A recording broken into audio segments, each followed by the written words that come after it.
UP उपचुनाव की साफ हुई तस्वीर। 3 दल 3 दांव 3 पेच। यूपी में 13 नवंबर को विधानसभा की 9 सीटों के लिए उपचुनाव होने हैं, जिसके लिए कुरुक्षेत्र सज चुका है। बीजेपी, सपा और बसपा तीनों ही पार्टियों ने अपने अपने योद्धा मैदान में उतार दिए हैं। तीनों ही पार्टियां और उनके उम्मीदवार मुकाबले के लिए तैयार हैं। पूरे जोश और जज्बे के साथ पार्टियों ने अपने अपने उम्मीदवारों का ऐलान किया है, जिससे यूपी के उपचुनाव की तस्वीर अब पूरी तरह से साफ हो चुकी है। उम्मीदवारों के नाम में भले ही अब कोई अटकलें नहीं है, पर जिस तरह से जिन बातों को ध्यान में रखते हुए उन्हें चुना गया है, यह बात कुछ दिलचस्प है। न बीजेपी, न सपा, न बसपा, कोई भी पार्टी इस बार उपचुनाव में कोई कमी नहीं छोड़ना चाहती, न कोई पिछली गलती दोहराना चाहती है। इसलिए बड़ी ही सूझबूझ के साथ कुछ नए तो कुछ पुराने पैतरों के साथ अपने अपने उम्मीदवारों को मैदान में उतारा।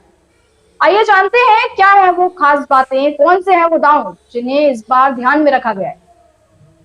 सपा ने अपनाया फैजाबाद का फॉर्मूला। जी हां, सपा ने इस बार यूपी उपचुनावों में फैजाबाद के फॉर्मूले को दोहराने की सोची है।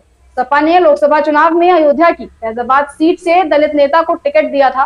पार्टी ने विधानसभा उपचुनाव में यही फॉर्मूला गाजियाबाद की सदर सीट पर दोहराया है। सपा ने यहां से सिंह राज जाटव को टिकट दिया है। इतना ही नहीं, खास बात यह है कि ऐसा पहली बार हुआ है जब किसी सामान्य सीट से दलित चेहरे को उतारा गया है। कैडर और ओबीसी के फॉर्मूले पर बीजेपी की वापसी। लोकसभा चुनाव में बीजेपी ने जो गलती की थी, वो उसे अब फिर नहीं दोहराना चाहती। दरअसल लोकसभा चुनाव में बीजेपी ने दूसरे दलों से आए नेताओं को दिल खोलकर टिकट दिए थे, जिसे कि पार्टी के खराब प्रदर्शन की एक वजह माना जा रहा है। और बीजेपी ने उपचुनाव में इस गलती को न दोहराते हुए कैडर पर फोकस किया है। बीजेपी यूपी की 9 में से 8 विधानसभा सीटों पर चुनाव लड़ रही है और एक सीट सहयोगी दल आरएलडी के लिए छोड़ी है। बीजेपी ने जिन 8 उम्मीदवारों को टिकट दिया है, उनमें से 4 सीटों पर पुराने कैडर पर भरोसा जताया गया है। बसपा लौटी 2007 के फॉर्मूले पर। मायावती की अगुवाई वाली बसपा ने 2007 में सोशल इंजीनियरिंग का ऐसा फॉर्मूला अपनाया था कि पार्टी ने अकेले पूर्ण बहुमत के साथ सरकार बनाई थी। 2012 से लेकर अब तक बसपा लगातार जीत तलाश रही है, कभी दलित मुसलमान को साथ देने के नाम पर तो कभी दलित पिछड़े, लेकिन हर प्रयास विफल रहा।